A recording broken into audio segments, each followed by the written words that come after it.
अस्सलामुअलैकुम नाज़रीन इकराम, उम्मीद कामिल है कि आप ठीक होंगे, खैरियत से होंगे। नाज़रीन इकराम, आज फिर एक नई वीडियो के साथ मैं आपकी खिदमत में हाज़िर हूँ। उम्मीद है कि आपको वीडियो पसंद आएगी।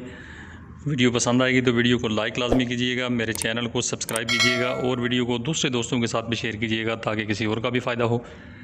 तो नाज़रीन इकराम, आज की मेरी वीडियो का जो टॉपिक है वो है काली मिर्ची के नुकसानात। तो काली मिर्ची के नुकसानात जो हैं वो फ़ायदे तो पहले ये हैं कि फ़ायदे तो बेहिसाब फ़ायदे हैं इसके। काली मिर्ची का फ़ायदा जो है, काली मिर्ची इस्तेमाल जिस तरह से भी आप करें, चाहे उस सालन में करें, चाहे उसको वैसे आप चुबा के खा जाएँ, उसका पाउडर बना के खा जाएँ, या किसी तरह से भी आप उसको किसी फार्म में उसको इस्तेमाल करें, तो काली मिर्ची के जो फ़ायदे हैं वो अपनी जगह हैं, बेहिसाब फ़ायदे हैं, इसमें कोई शक की बात नहीं है। पहले मेरी वीडियो इसके ऊपर बनी हुई है। तो नाज़रीन इकराम, इसके कुछ साइड इफ़ेक्ट ऐसे हैं कि साइड इफ़ेक्ट इसके, अगर आप इसको ज़्यादा इस्तेमाल करते हैं तो ज़्यादा इस्तेमाल करने के साथ आपके मैदे में ये प्रॉब्लम कर सकती है, आपकी आंतें जो हैं वो आपकी ख़राब कर सकती है, आपका मैदा ख़राब हो सकता है और आपको जो है ना जिस्मानी तौर पे भी आपको अच्छी खासी इससे जो है आपको मुज़र असरात सामने देखने को मिलेंगे।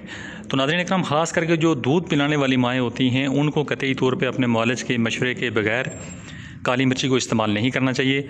और जो हमला ख़वातीन होती हैं जिनके पेट में बच्चा होता है तो उनको भी किसी भी सूरत में अपने मुआलिज के मशवरे के बगैर ये काली मिर्ची जो है इस्तेमाल नहीं करनी चाहिए।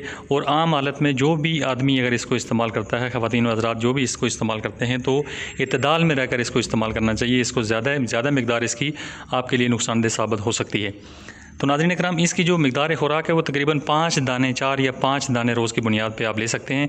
वो भी जो किसी किस्म का आपको अगर मैदे का कोई प्रॉब्लम नहीं है, आंतों का प्रॉब्लम नहीं है, या आपको कोई साइड इफ़ेक्ट इससे जो है ना और कोई अगर आपको एलर्जी या इस तरह से कोई मामलात आपके नहीं आ रहे हैं, तो आप 4 या 5 दाने रोज़ के आप इस्तेमाल कर सकते हैं। तो ख़ास करके डॉक्टर की हिदायत के मुताबिक अगर वो लोग इस्तेमाल करें जो ख़ास करके किसी मर्ज़ का शिकार हैं, तो वो डॉक्टर की हिदायत के बगैर तो बिल्कुल भी इस्तेमाल ना करें, तो ज़्यादा बेहतर है। उम्मीद है नाज़रीन इकराम कि आपको वीडियो पसंद आई होगी। वीडियो पसंद आई है तो वीडियो को लाइक लाजमी कीजिएगा, मेरे चैनल को सब्सक्राइब कीजिएगा और वीडियो को दूसरे दोस्तों के साथ भी शेयर कीजिएगा ताकि किसी और का भी फ़ायदा हो। Thanks for watching. Be happy always. Bye.